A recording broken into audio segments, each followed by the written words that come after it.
Well, thanks for watching. I'm Jack. I'm here with my pastor Mike, and we've been doing a series of videos talking about Bible characters that gave great examples of faith, especially at a young age, and how it might help us today, especially kind of our younger members of the church, young people that's been saved. They can be people of faith now. They're not the future generation. They're generation now, and definitely can be part of the church and help us in a great way.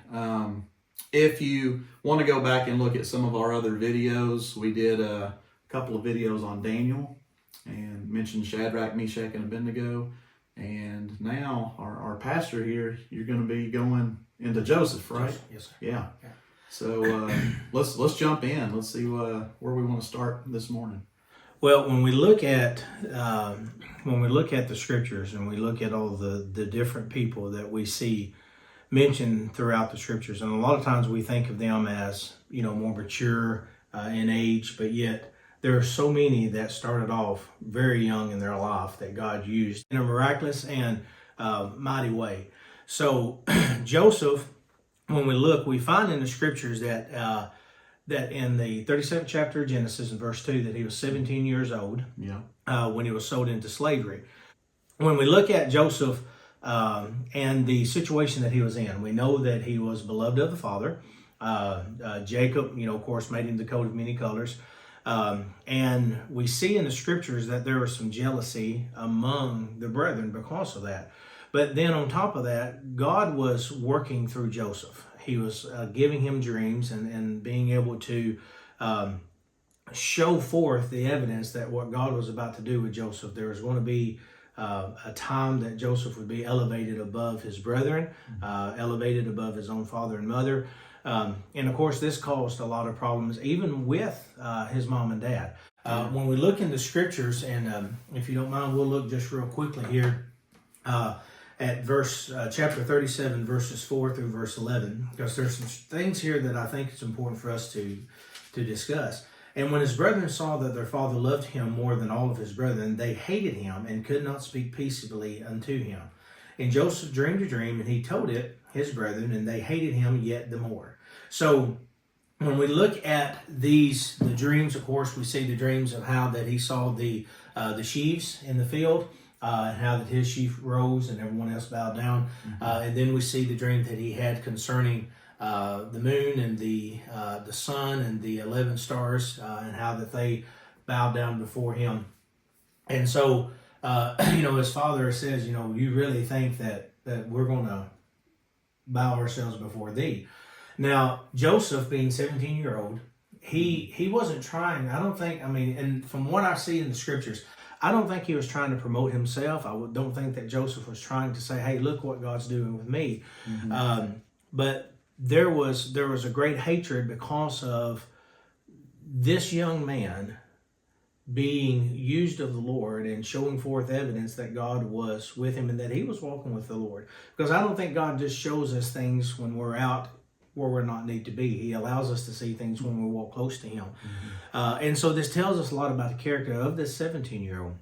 And so we find in the scriptures that as they were continuing to go forth, they despised him. And one of the things that, we see in the scriptures, we see with Christ. I mean, you look at how that when the Lord came upon his own and his own received him not, I mean, he done nothing but good. And yet the more good that he did, the more hated that he became by those that claim to be the children of God. On the Sabbath day, he asked them, he said, which one is better, to do good? Or, is it wrong to do good on the Sabbath day?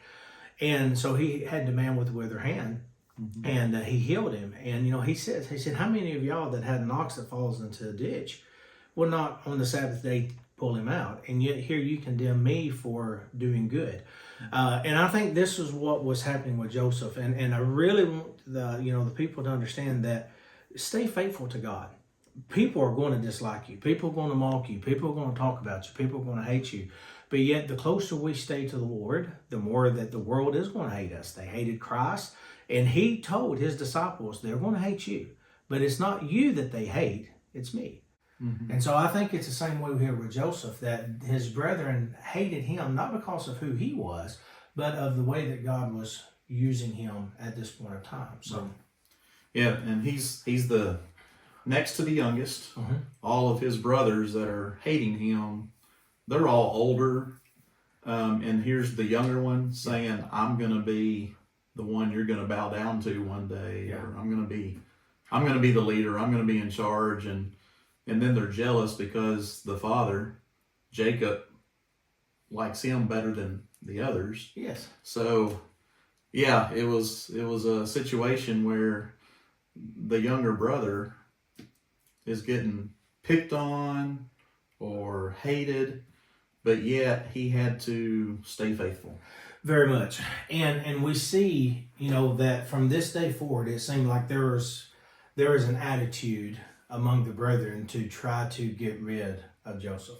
Mm-hmm. Now, I mean, I can't imagine the animosity that people would have, that they would be willing to take the life of their own kin. But we see it in the world. We see parents doing it to the children. We see children doing it to the parents, siblings doing it. I mean, there's truly, when we don't have the love of God within us, how is it that we first love? Because God first loved us. Right.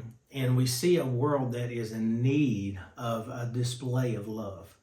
And yet in that, I don't want people to be afraid, because God takes care of us. He takes care of his own. Mm-hmm. And though Joseph is about to go through some things that the world would say, well, how can God be blessing him? But yet God is blessing him. And the trials that he's about to go through, which is what Christ tells us about walking with him even today, that we're to suffer with him, that that we might take part in the resurrection. In other words, that we might go through this life being an example to others. And so when we look at this aspect of Joseph, we find him going out one day to check on his brethren. Mm-hmm. His father tells him, he says, you go out and check on your brethren. And he's going for a good reason. He's going for a good purpose. And they see him coming afar off. And so the first thing they do is, let's just kill him. Yeah. Let's just take his life. And we see how that, they stand up and finally come to the conclusion that, no, we don't need to take our brother's life. So what happens is they catch him and put him in a well, mm-hmm. and just drop him down in there to leave him. And then we find some Ishmaelites coming across. And with these Ishmaelites, we see that not only biblically, but we see historically, when we look back at the time of Egypt at this time, it's very, very probable, and it is my opinion, that Amenemhat II was the Pharaoh of this time, because it was during his reign that he opened up trade, not only to the south, but also to the east of Egypt. Right. And we see that in the scriptures. They were going their way to Egypt bearing spices and myrrh and balm. And so these Ishmaelites, which were descendants of Abraham, yeah. through Hagar and Ishmael, they were making their way. And so here they are. They see their cousin, or however that they would look at him at that time. And they themselves didn't even have compassion. They just was going to make him a slave. They could have made him as one of their own, or, gave him a job. But that wasn't God's intention. Joseph had to be in Egypt because God knew what was about to happen. And if there's anything that I can say to our young people, is be obedient to the Lord. He knows where you're going to be needed at. Now, there's going to be 13 years that's going to pass before God's going to reveal it, why Joseph had to be in Egypt. Mm-hmm. So for the next 13 years, Joseph is going to go through so much trials and suffering, but yet he's still going to stay faithful to God. And I believe he was faithful here. They get him, they pick him up, and they take him into Egypt to be sold unto Potiphar. And the dreams that he had, if it wasn't for his brothers having hate in their heart and selling him as a slave, basically they're putting into motion to fulfill this dream. There's one of the highlights that I have for this lesson was that very same thing. Okay. Thing, Jackie. God, even though he takes the evil intentions of others, mm-hmm. God works it out for those that are faithful. Yeah. I've never seen the righteous forsaken, nor his seed begging for bread. Joseph was being placed in a position that God wanted him to be in. And you know, so many people in the world today is, how can God be so loving and allow us to suffer and go through the things that he did? If there's one thing we know about the scriptures, is that God loved his son. Mm-hmm. And yet we find that he was willing to give him up to suffer, that you and I might be saved, that the world might be saved. Yeah. And so that is the attitude that we're to have. If we're to be Christ-like, we're to show forth the attitude that, Lord, come what may, whatever it is, you help me to be faithful, to stand where I need to stand. But you're exactly right. If it hadn't been for them selling him, they had no idea whatsoever. But what they were doing was setting in motion the very thing that caused them so much hate. Mm-hmm. That Joseph would be one day over them. And they had no idea. The world has no idea what's going on. We don't have no idea what God is doing.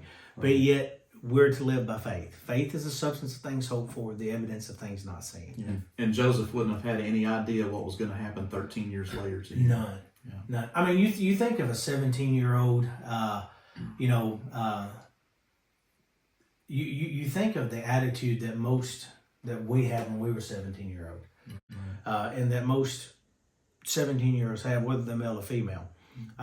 We get to that point where we think we're getting at that point where we start to think we know more than everybody else.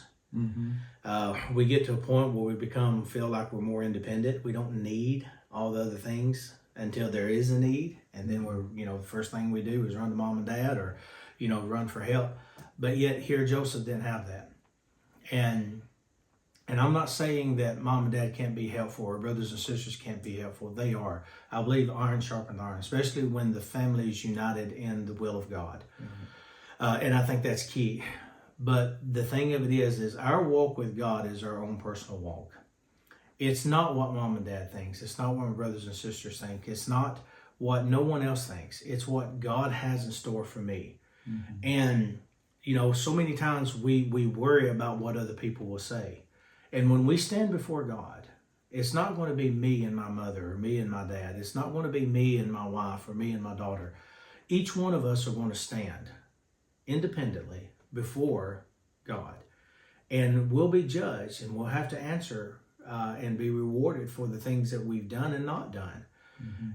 Independently, right, personally. And that's one of the keys that I hope that the people that watch these series will understand. It's not about what nobody else thinks. It's about you being where God wants you to be at the time that he wants you to be there. Mm-hmm. And whatever paths that you have to go down to get there, always stay faithful to the Lord, and he'll provide the things that are needed. Yeah. Well, I mean, we both have children, and we know it's such a blessing when our children have a group of friends around them that are also faithful. Yes. and stuff. It's such a blessing, iron sharpening iron. But even if you don't have that around you, it's so important for you to stay faithful. And Joseph is this example. Yeah. His brothers weren't encouraging him at all. His brothers hated him. His dad favored him, so he went from being pampered and taken care of better than the rest of them to now he's a slave. He's being taken to a foreign land. Now he has nothing. But yet in the scriptures here we see he stayed faithful, like you just talked about. Yeah. Mm-hmm. And as we get further into this, we're going to look at each section independently. Yeah. But as we get through this, we'll see that it just continues and it continues and it continues. Joseph is being tried. Yes. And when we look in the scriptures, one of the things in the New Testament, when it talks about trying our faith, mm-hmm. it talks about genuineness. That's what it is referring to. And the people are about to see Joseph as a genuine, honest, humble, obedient servant. As a 17-year-old boy, he is going to exceed his elders. He's going to exceed his brethren. He's going to exceed his father. Not because of pride, not in that manner. Right. And God allows him to be in places where his pride can't grow. And sometimes we go through life, and that's where God puts us, because pride comes before the fall. When we get prideful, we forget to think about and look towards the things that God would have of us. We look at ourselves. And so God's going to keep him humble. God's going to keep him in a place where he needs to be. until he's at that point where he can stand and not be exalted or lifted up with that pride. And so these things that he's going through is going to be for the benefit. Him being sold into slavery, can you imagine? I mean, can you imagine growing up and being loved, being, like you said, pampered? And most historians believe that Joseph probably received the largest portion of the meal. I mean, I mean, they relate and comment about these things because, like you said, he received the coat of many colors from his father. Which would have been very expensive back then. Very, very expensive. And we don't know. We know that there was, that Abraham was rich. I mean, he had a lot of wealth. When, he went into Egypt and after that and other places that he journeyed into, that there are times he was given, he had servants, he had soldiers with him. When he goes to flee Lot, there was, soldiers that was born into his home. And so no doubt some of that stuff has passed down. And I think all the kids that Jacob had were pretty well off. Because when Jacob come out of, when he come out of from Laban's house with his 2 wives and the concubines and with his children, I mean, he had a lot of livestock. He had, he was a wealthy man. And so, no doubt they all had a pretty good life compared to what most people would think. But yet, even in that, Joseph probably felt the need for, or a desire to be appreciated and loved. And he didn't receive that from his brethren. When he went to his brethren, can you imagine going and just with a good intention in your heart, wanting to do something good, just to check on you? Hey, is there anything y'all need? And the whole time that you're going there, they're thinking about how we can kill you. How can we get rid of you? And then you get there and they bound you and then they throw you into a well. And we don't know how many days he was in this well. But just imagine being in this dark, deep place. And then when the Ishmaelites come, they sell him to slavery. They take his coat, they kill a lamb, put blood on it. Okay, this shows the animosity that the world has against those that are faithful to God. They take the blood, they put it on the coat, then they go to their father. And the further you get away from the Lord, the harder your heart gets. They go to their father and said, he must have been killed by a lion. Wild animal, something must have got him. And they watched their father grieve. Grieve to a point where no one could console him. And yet the whole time, all they had to do was be honest. They could have told him the truth and made him feel better, but no, they let him grieve. Just grieve. And grieve for the next 13 years. Well, he said, I'll go to my grave, sorrowful. And so, when we get away from God, this is the things that's going to happen. And it's going to come back. When Joseph finally reveals himself to his brethren, they're afraid for their lives. And they have every right to be. But a true child of God always remembers that love covereth the multitude of sins. We think back to Noah's sin. And I know we're not on Noah, but when Noah sinned, when he got drunk, we have, his 3 sons, Shem, Ham, and Japheth. And Ham, of course, comes, and what does he do? He said, look, father's naked over here. He's gotten drunk. And Ham to me reminds me of Joseph's brothers. But yet you have Shem and Japheth that come up, and they're not so much as look upon their father's nakedness, and they walk backwards to cover him. What a display or picture of truly love covereth the multitude of sins. They covered his sin. They walked back. They didn't look at it. They didn't promote it. They tried their best to reestablish the place that their father had in the beginning. And I think Joseph has that same desire. I think Joseph just wants to be not seen by the people, but his desire is just to do what's right. And I encourage everyone. I don't care if you're 17, I don't care if you're 12, I don't care if you're 13, I don't care if you're 30 or if you're 40, 50, 60, or 70. Just let God have his way and trust in him, and he'll take care of everything else. And I know it's kind of a spoiler alert as we get into these other videos talking about what happens to Joseph, but years and years later, if anybody rightly should be holding a grudge against their brothers, it would be Joseph. Oh, very much. but we see his forgiveness. Yeah. Which is a picture of Christ. We know that. But we'll get into that later, I'm sure. But yeah, seeing how this story gets all set up, you would also think that from that point on, Joseph wouldn't want to have anything to ever do with his family again after the way they treated him. But we see God had a plan. Amen. God had a plan. Yeah. So we'll wrap this video up, and in our next video we will continue with part 2 of Joseph and continue his story as he gets down into Egypt. Yeah. Thanks for watching.